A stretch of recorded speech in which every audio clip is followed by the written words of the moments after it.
Assalamualaikum warahmatullahi wabarakatuh. Alhamdulillah nahmaduhu wa nasta'inuhu wa nastaghfiruh wa na'udzu billahi min syururi anfusina min sayyiati a'malina may yahdihillahu fala mudilla lahu wa may yudlil fala hadiya lahu. Asyhadu an la ilaha illallah wa anna Muhammadan abduhu wa rasuluh. Nusalli wa nusallim ala rasulina Muhammad wa ala alihi wa sahbihi wa man tabi'ahum bi ihsanin ila yaumil qiyamah, amma ba'd, fa inna khairal kalami kalamullah wa khairal hadi hadi Muhammadin sallallahu alaihi wasallam wa syarrul umuri muhdatsatuha wa kullu muhdatsatin fid dini bid'ah wa kullu bid'atin dhalalah wa kullu dhalalatin finnar. Jamaah kajian Ahad pagi rahimani wa rahimakumullah. Kita awali dengan memanjatkan rasa syukur kita kepada Allah Subhanahu wa taala. Di pagi hari ini Allah Subhanahu wa taala masih berkenan kembali mempertemukan kita, melimpahkan nikmat iman dan Islam, sehat dan kesempatan. Mudah-mudahan menjadi kesempatan yang bisa menambahkan ilmu, iman dan takwa kita kepada Allah Subhanahu wa taala. Salawat dan salam semoga tetap senantiasa tercurahkan, terlimpahkan teruntuk uswah hasanah kita, suri tauladan kita, baginda Rasulullah sallallahu alaihi wasallam bersama keluarga beliau, juga para sahabat beliau, wa tabi'in wa tabi'in tabi'in, dan mudah-mudahan kita semuanya senantiasa diberikan istiqamah oleh Allah, konsisten dalam kita meniti jalan sunnah Rasulullah sallallahu alaihi wasallam, sunnah para sahabat hingga ajal menjemput kita. Allahumma amin ya rabbal alamin. Jamaah kajian Ahad pagi rahimani wa rahimakumullah. Alhamdulillah kita hari ini berada di hari yang mulia, hari Arafah, dengan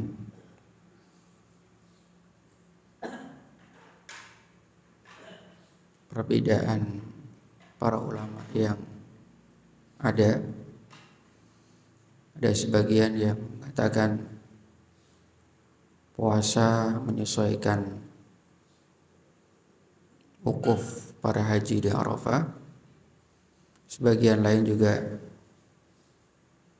mengatakan sesuai dengan tanggal 9 Dzulhijjah di negerinya masing-masing. Ya, monggo bisa memantepi dari salah satu pendapat dari dua tersebut. Ya, kalau saya pribadi ya ikut pendapat beberapa para ulama, di antara Syekh Al-Utsaimin rahimahullah dan juga Syekh bin Baz, Syekh Saleh Fauzan, banyak masyayikh yang mereka berfatwa bahwa puasa Arafah sesuai dengan tanggal ya 9 di masing-masing negara, sesuai dengan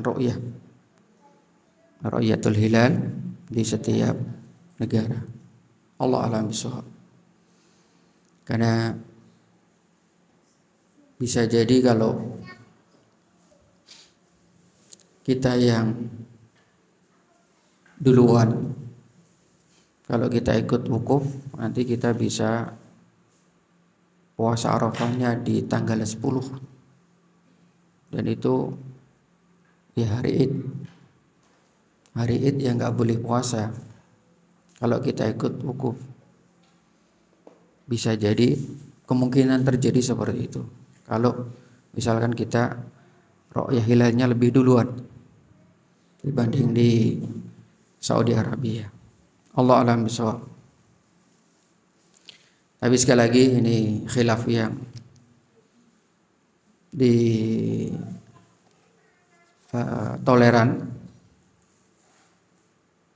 ditoleran yang insya Allah semuanya memiliki dalil hujah masing-masing.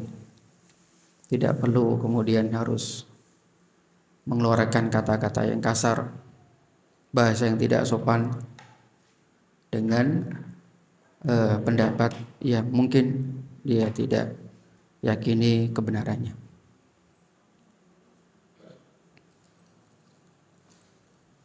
Baik jamaah Ahad pagi rahimani wa rahimakumullah. Pagi ini kita akan masuk ke bab al-mashu 'alal khuffain. Sebenarnya mau kita praktekkan wudu ya, cuma karena puasa nanti khawatir kalau istinsyak ya semangat malah airnya masuk ke hidung. Mungkin pertemuan di yang akan datang insyaallah kita bisa praktekkan wudu yang teorinya sudah kita sampaikan semuanya. Baik, babul mashi 'alal khuffain. Bab mengusap al-khuffain. Khuf itu maknanya adalah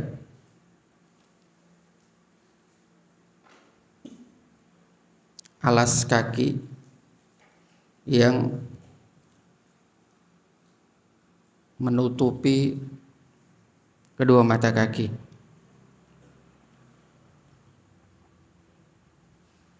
Ya, semacam sepatu. Ya, yang itu menutupi kedua mata kaki. Ya. Jadi kalau nggak sampai menutupi kedua mata kaki, ya tidak masuk dalam al-khuffain. Ya. Dan ada sepatu sendal, ada ya, kayak selop. Enggak termasuk khuf, karena yang tertutup hanya bagian depannya aja. Ya. Khuffain itu menutupi kedua mata kaki. Ya.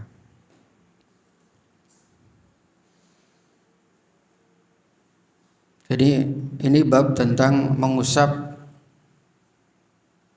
ya kedua sepatu atau alas kaki sebagai pengganti dari mencucinya. Jadi kan harusnya kaki itu dicuci. Famsahu bi ru'usikum wa arjulakum. Alladzina amanu idza qumtum ila sholati faghsilu wujuhakum wa aydiyakum lil marafiq famsahu bi ru'usikum wa arjulakum. Ya, surah Al-Ma'idah kemarin. Dalam wudu kaki itu dicuci. Yang diusap itu kepala ya enggak? Meskipun nanti ada mazhab, tapi bukan mazhab Ahlus Sunnah, mazhab Syiah. Mazhab Syiah itu berkeyakinan bahwa kaki itu tidak dicuci, tapi diusap. Itu mazhab Syiah. Apa dalilnya? Dalilnya mereka mengatakan famsahu bi ru'usikum wa arjulikum. Majrur, ikuti ru'us. Wamsahu bi ru'usi. Usaplah kepala-kepala kalian wa arjuli, dan kaki-kaki kalian. Berarti yang diusap kepala dan kaki itu mazhab Syiah. Jadi nggak usah heran kalau nanti antum lihat orang wudu ini kok kakinya cuma diusap kayak kepala, berarti itu orang Syiah. Tapi yang benar, yang mushaf Utsmani, ya wamsahu bi ru'usikum wa arjulakum, fathah, kembali ke faghsilu wujuhakum wa aydiyakum wa aydiyakum ilal ka'bain. Ya, cucilah wajah kalian dan kedua tangan kalian sampai ke siku-siku, dan juga usaplah kepala serta cucilah. Nah, cuci kaki kembali ke wajah dan kedua tangan. Ya, itu mazhab Ahlussunnah wal Jamaah. Adapun Syiah kakinya diusap, ya, kembali ke kepala. Nah, bab tentang mengusap khuf ini, ya, itu bab di mana kaki yang aslinya dicuci ketika menggunakan khuffain, ya, ketika menggunakan alas kaki yang menutupi kedua mata kaki, ya, maka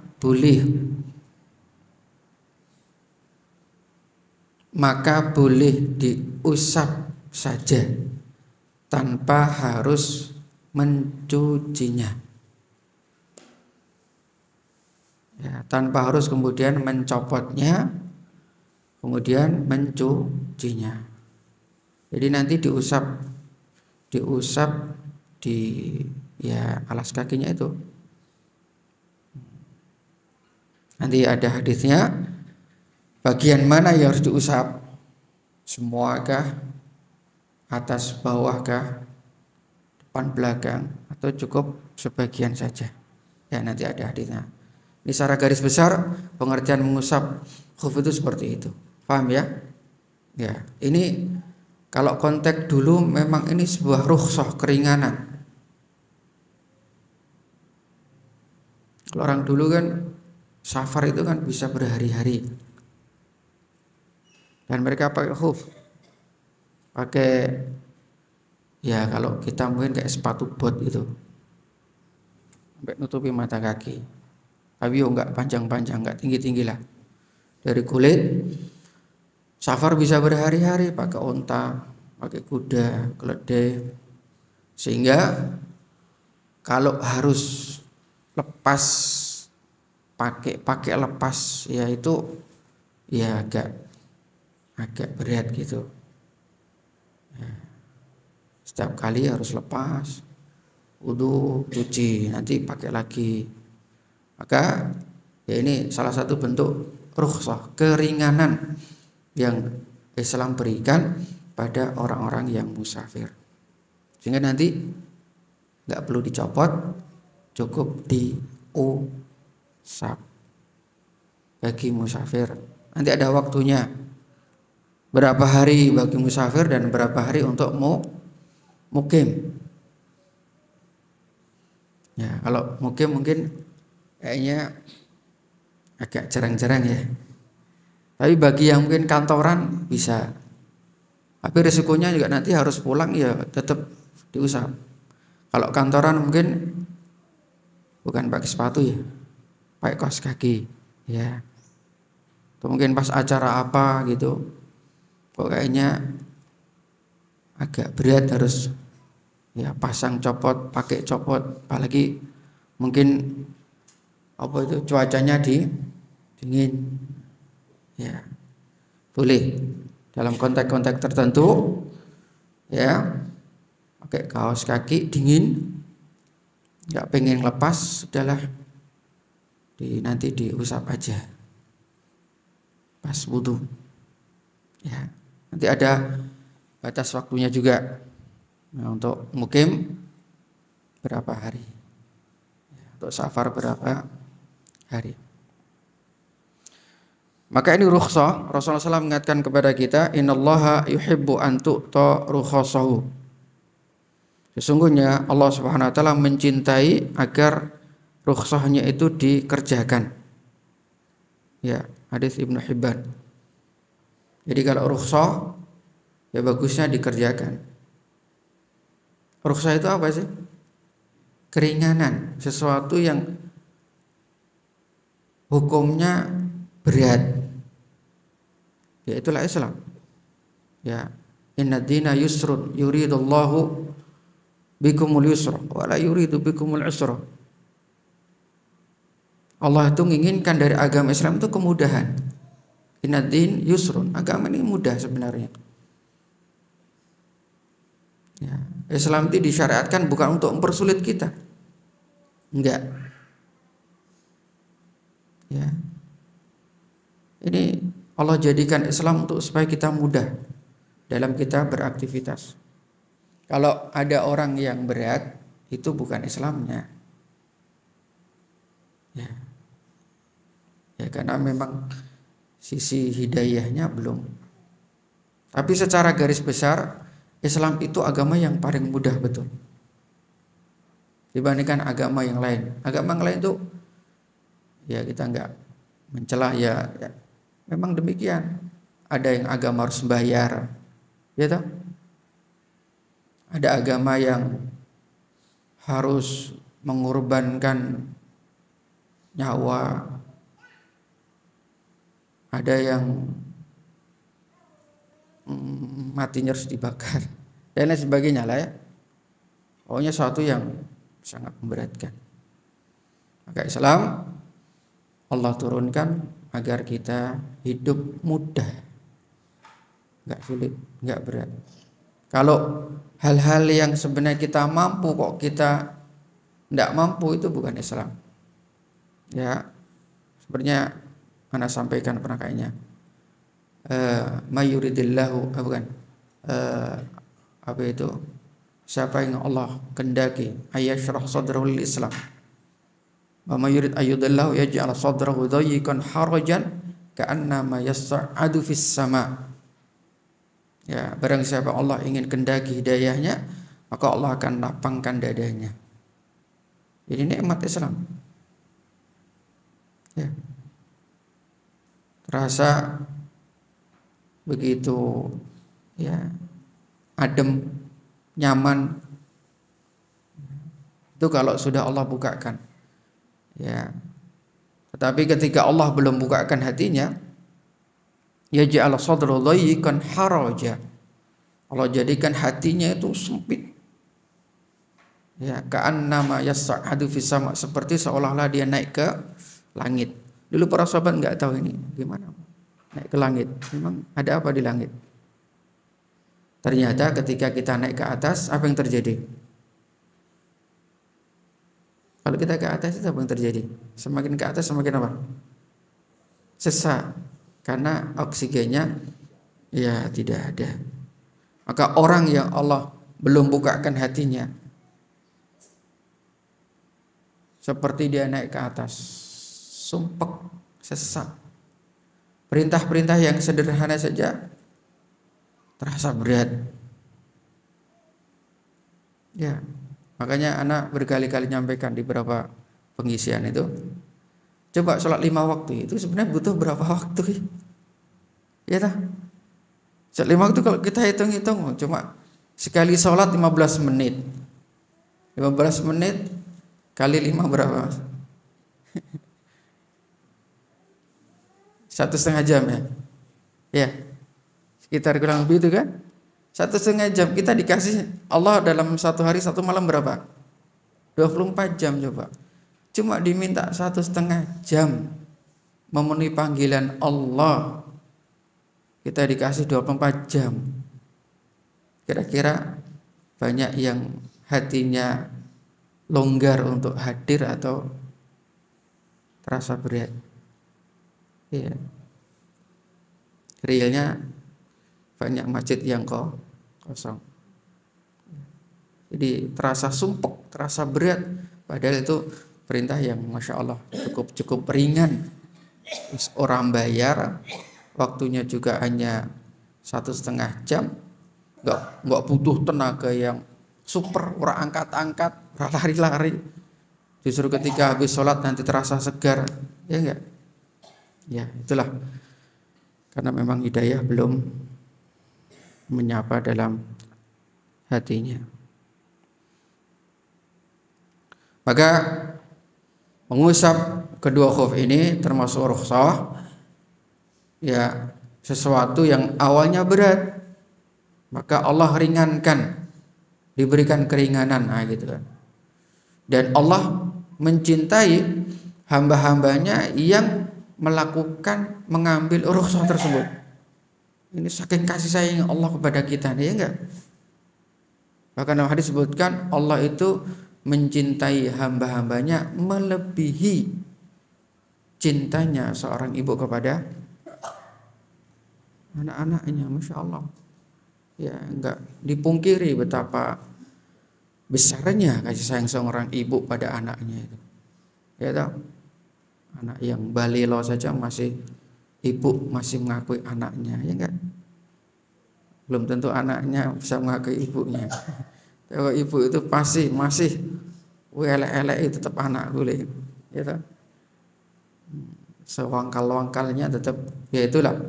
Tetapi Allah, kasih sayang Allah itu melebihi pada hamba-hambanya daripada kasih sayang seorang ibu kepada anak. Rasulullah kan suatu hari berjalan sama para sahabat, di tengah-tengah ada anak kecil, ya, terus tiba-tiba ibunya lari-lari. Untuk apa? Mengambil anak tersebut karena khawatir nanti tertabrak sama, ya, orang-orang yang pengguna jalan di situ. Maka saya mengatakan, wahai para sahabatku, ya, relakah ibu ini melemparkan anaknya ke dalam api? Wahai para sahabatku, kira-kira apa tanggapan kalian? Ini ibu ini rela enggak kalau dia melemparkan anak ke dalam api? Jawabannya, ya tentu enggak ya Rasulullah. Mana mungkin ada seorang ibu rela melemparkan anaknya? Ya, maka Rasulullah mengatakan, ketahuilah para sahabatku bahwa Allah itu cintanya kepada hamba-hambanya melebihi cintanya ibu ini kepada anaknya. Maka Allah menurunkan syariat untuk supaya kalian selamat dari api neraka. Kalau api dunia mah cuma enggak seberapa dibandingkan api neraka. Hanya sebagian 70 dari api neraka. Maka seluruh syariat agama ini sebenarnya untuk menyelamatkan hamba-hamba Allah dari siksa api. Itu bentuk kasih sayang Allah yang lebih besar dibandingkan kasih sayang seorang ibu kepada anaknya. Tapi tadi itu memang hidayah itu mahal harganya. Kadang-kadang orang yang Islam saja sudah sidik-sidik rawleh gini, sidik-sidik kon gini, sidik-sidik. Akhirnya Islam dianggap sesuatu beban, sesuatu yang berat. Ya, karena hatinya masih tertutup. Maka ketika ada rukhsah, ya, ketika ada rukhsah, Allah mencintai, ya, orang-orang yang melaksanakan dan mengambil rukhsah tersebut, ya, sebagai bentuk kasih sayang Allah kepada hamba-hambanya. Tapi itu mukadimahnya, ya, kita awali, atau ini ada beberapa nukilan dari para ulama. Ana bacakan. Qala Al-Hasan Al-Basri, haddatsani sab'una min ashabin Nabi sallallahu alaihi wasallam annahu masaha ala khuffaihi. Jadi ini mengusap khuf ini hadisnya sampai pada hadis yang mutawatir. Hasan Basri mengatakan, ya, hadatsani, menyampaikan hadis kepadaku, memberitahukan hadis kepadaku, sab'una min ashabin Nabi sallallahu 70 sahabat. Nah, ini kalau 70 itu sudah batas jumlah mutawatir. Tahu hadis mutawatir, ya? Hadis mutawatir itu hadis yang rawinya banyak banget yang itu tidak mungkin mereka sepakat untuk berbuat bohong, itu mutawatir. Maka hadis yang paling tinggi derajatnya sahih yang mutawatir. Jadi setiap generasi yang merawikan hadis itu jumlahnya banyak, dan saking banyaknya nggak mungkin mereka sepakat untuk melakukan kebohongan. Apa berita yang viral yang itu nggak mungkin berita bohong? Ada nggak? Ini sekarang justru susah cari yang benar. Zaman seperti ini. Ya, kalau dulu ya sangat justru sebaliknya ya. Dulu sedikit ya bohong ya. Generasi awal-awal ya. Ya intinya seperti itu. Kalau ada berita yang itu viral, terus kemudian rawinya banyak dan nggak mungkin mereka sepakat bohong. Gimana cara tahu nggak mungkin sepakat bohong? Karena jaraknya yang beda. Ya, oh ternyata di Mesir ulama Mesir juga banyak merawikan hadis ini. Di Yaman juga, kemudian di Syam, maka Madinah banyak. Dan mereka nggak mungkin sepakat kumpul untuk membuat hadis itu, nggak mungkin. Membuat kebohongan. Ya, maka itu ya disebut dengan hadis mutawatir.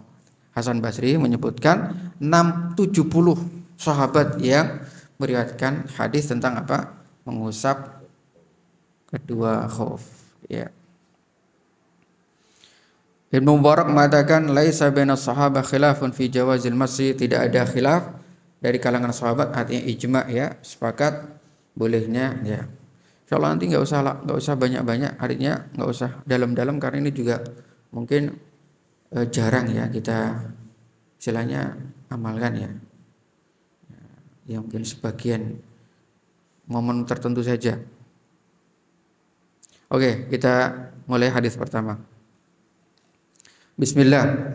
Anil Mughirah bin Syu'bah radhiyallahu anhu qala kuntu ma'an Nabi sallallahu alaihi wasallam fatawadda'a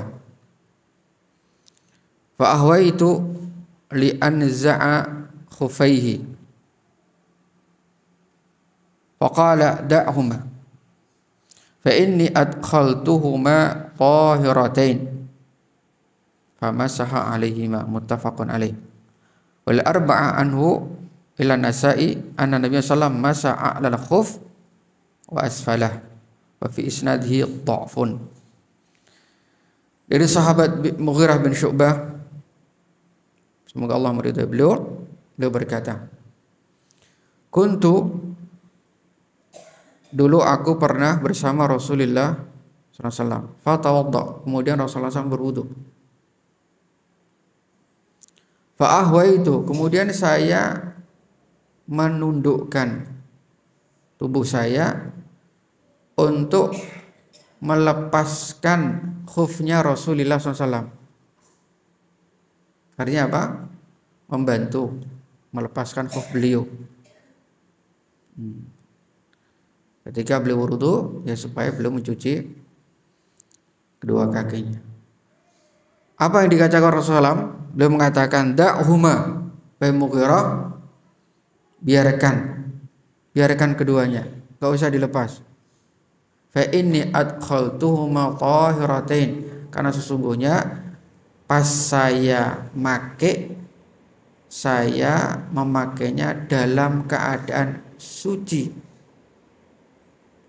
khufnya dan suci posisi keadaan beliau dari hadas besar maupun kecil ya.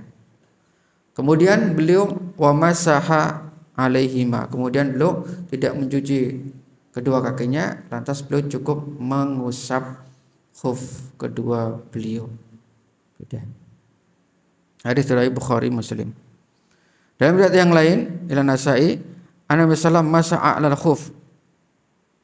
Ya, riwayat Ashabus Sunan, bukan Bukhari Muslim. Beliau mengusap khuf itu bagian atas dan bagian bawahnya, asfalahu wa a'lahu. Tapi ini riwayat yang dhaif. Ya. Jadi kayak mencuci juga, mengusap atas dan mengusap bawahnya. Tapi fi isnadihi dha'fun. Di isnadnya ada atau di rawinya ada yang dhaif. Ya. Hadis ini jelas ya secara zahir memberikan kita pengertian apa? Bolehnya mengusap khuf.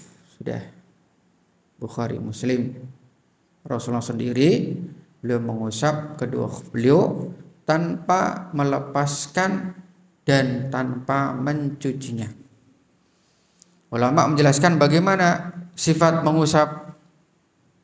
Tangannya begini, direnggangkan, yufarrij. Ini jarang dijelaskan Syekh Shalih Fauzan, Syekh Utsaimin. Tangan kanan buka, pegang bagian atas telapak kaki. Tangan kiri pegang ya di atas telapak kaki kiri. Ya. Kanan sama kiri bareng diusap. Maaf. Sudah. Bisa bareng. Ya. Enggak bareng enggak bisa ya. Jatuh. Atau di bawahnya dongklok ya. Karena itu seperti mengusap kedua telinga. Atau telinga ini. Kemarin kita jelaskan di mana? Bareng atau kanan dulu baru kiri? Bareng. Ya. Ya kita praktekkan ya. Terus baru. Dah. Cukup sekali. Maka ulama sama dengan mengusap kedua telinga. Tangannya. Ya, tangan kanan di atas kaki kiri, seret. Tangan kiri di atas kaki kiri. Dah. Cukup. Sampai sini pergelangan aja. Oh, sampai sini. Ya, sekali. Dan tangannya dibasahi. Ya. Saya air baru kemudian diusap. Itu caranya. Tapi beberapa faedah kita bacakan dari hadis ini.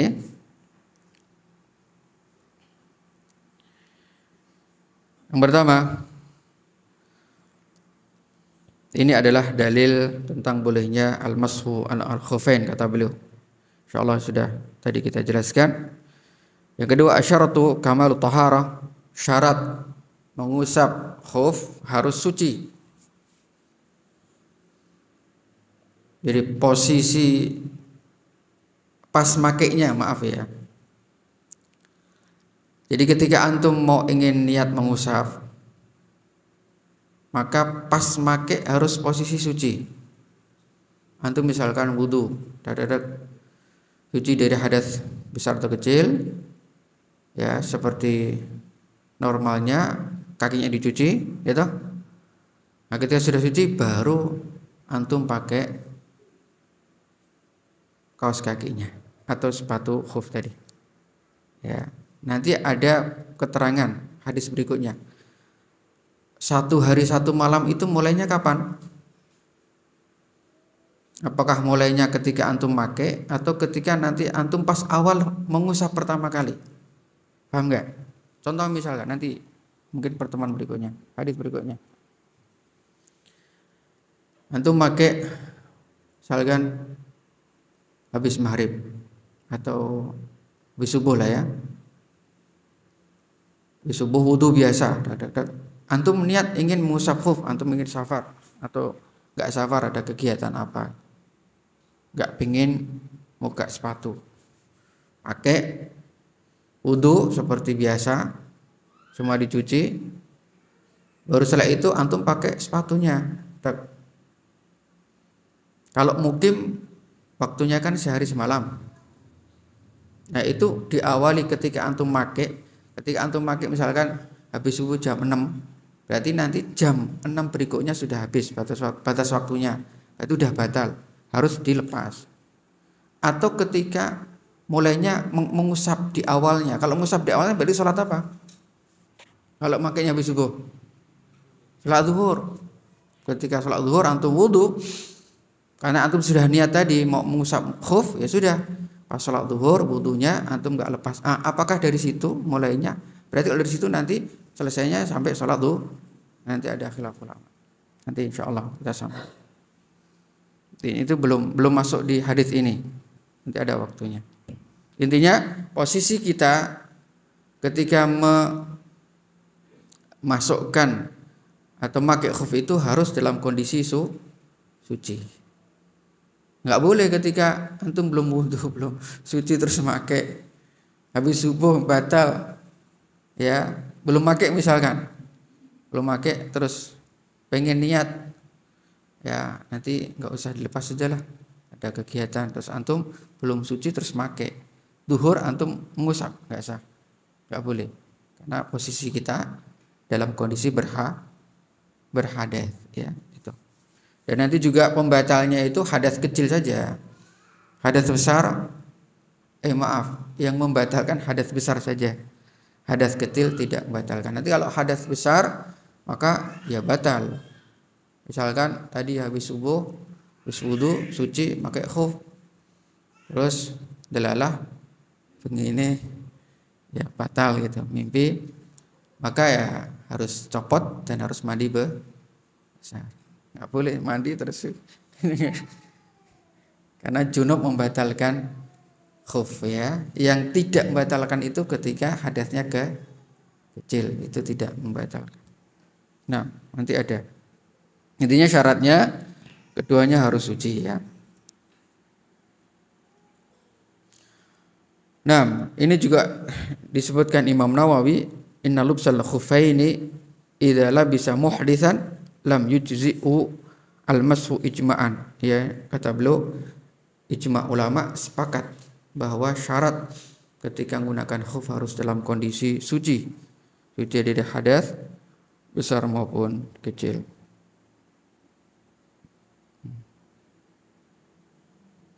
Oke. Kemudian hadis yang tadi yang riwayat selain Bukhari Muslim itu hadisnya dhaif yang tadi kita bacakan, bahwa Rasulullah mengusap apa? Bagian atas dan bagian bawah. Fi isnadhi dha'fun. Riwayat Abu Dawud, ya Imam Tirmidzi, Ibnu Majah, selain An-Nasa'i.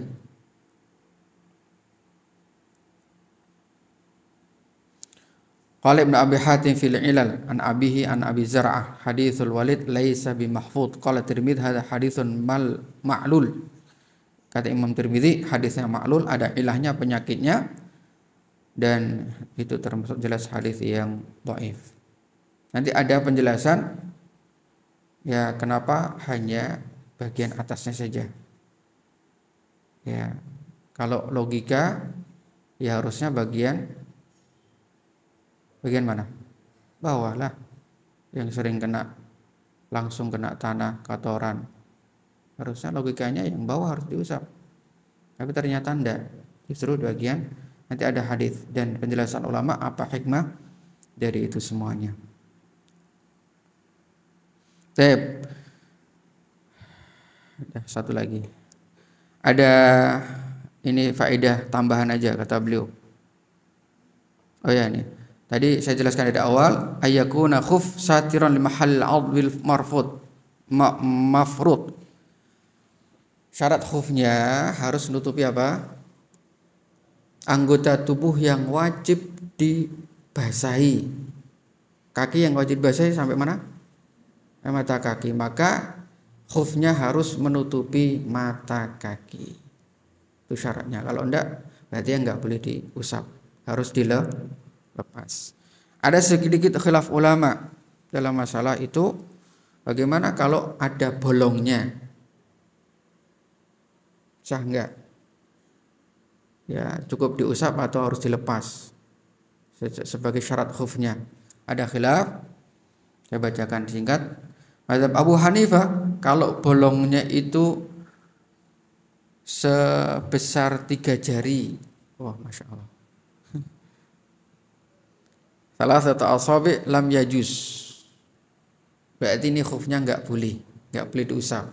Ganti yang lain. Kalau sebesar 3 jari lebih, 3 jari lebih, maksudnya 3 jari lebih. Kalau kurang baru boleh. Ini Imam Abu Hanifah. Masa Imam Malik mengatakan kalau bolongnya itu sobaknya sepertiga. Sepertiga itu banyak. Ya. Sepertiga dari ya. Mau kira sepatu ini seperti ini. Berarti kan lebar banget itu ya. Tapi yang enggak tahu, beliau mengatakan demikian, in balagha qadra thuluth lam yajuz wa illa jaza. Jadi sepertiga ke atas maka itu enggak boleh. Harus diganti. Itu Imam Malik. Ya. Kemudian Imam Syafi'i dan Imam Ahmad la yajuz mas'u 'ala al-jawram madam fiha khurukun yadhharu biha mahallul furud. Beliau kalau Imam Syafi'i dan Imam Ahmad lebih kepada lihat lubangnya di mana. Kalau lubangnya di tempat yang wajib, nah itu enggak boleh kayak kedua mata kaki. Kedua mata kaki ke bawah. Jadi ya sama aja sebenarnya. Kalau khufnya agak ke atas gitu, ini misal kaki ya, khufnya sampai sini. Kalau lubangnya itu kelihatan yang wajib, ya wajib kan ke sini ke bawah. Kalau ke sini atas ya berarti enggak apa-apa. Itu Imam Syafi'i dan Imam Ahmad. Kan sekali lagi kalau konteks khuf dulu kan memang lebih tinggi-tinggi gitu loh di atas mata kakinya. Kayak sepatu bot tadi. Nah, kalau lubangnya itu tidak memperlihatkan anggota yang wajib, maka boleh. Tapi kalau itu sudah kelihatan anggota tubuh yang wajib ini ke bawah, maka tidak boleh. Allah alam yang rajih mana? Saya nukilkan pendapat Syekh Utsaimin rahimahullah, dhahaba ila jumhur qala fi fatwa nurul rajih inna yajuz al-mas'u ala khuffil mahruq wa al-jawra bil khafif arhiq alladhi tabdu minhu bishrah. Dan dari kata beliau tidak ada kadar hadis yang menjelaskan berapa lubang yang menjadi syarat sah dan tidaknya sah khuf, kata beliau. Jadi intinya selama itu masih dianggap khuf, maka silakan meskipun itu ada lubang-lubangnya. Karena tidak ada hadis yang menjelaskan hal tersebut. Bahkan belum jelaskan dalam konteks dulu, hampir bisa dikatakan kata beliau khufnya orang dulu lubang-lubang. Ya gimana safar bisa mingguan, berminggu-minggu, pasti ada yang robek-robek, bolong-bolong itu. Dan Rasulullah tidak, dalam hadis-hadis beliau tidak menyebutkan akan syarat harus tertutup ini itu, kata Syekh Utsaimin tidak ada. Ya, hadis yang menjelaskan itu kembalikan kepada masih bisa disebut khuf enggak itu gitu. Kalau masih yang meskipun bolongnya karena separuh ya, artinya sudah kayak slop itu ya sudah enggak. Allah alam bisawab. Tapi ya ini sekali lagi mungkin ini tambahan ilmu ya, karena kita juga jarang melakukan hal ini ya, tapi sekali tidak mengapa. Mudah-mudahan dengan ilmu bisa menambahkan iman dan takwa kita kepada Allah Subhanahu wa taala.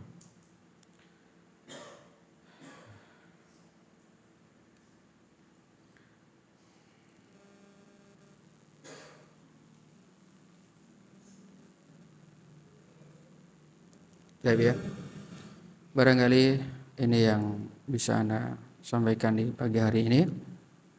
Mudah-mudahan ada manfaatnya. Kalau ada kesalahan dan kekurangannya, fa innahu minni syaitan. Allah Rasul bari min hada. Subhanakallahumma bihamdika asyhadu an la ilaha illa anta astaghfiruka wa atubu ilaik. Assalamualaikum warahmatullahi wabarakatuh.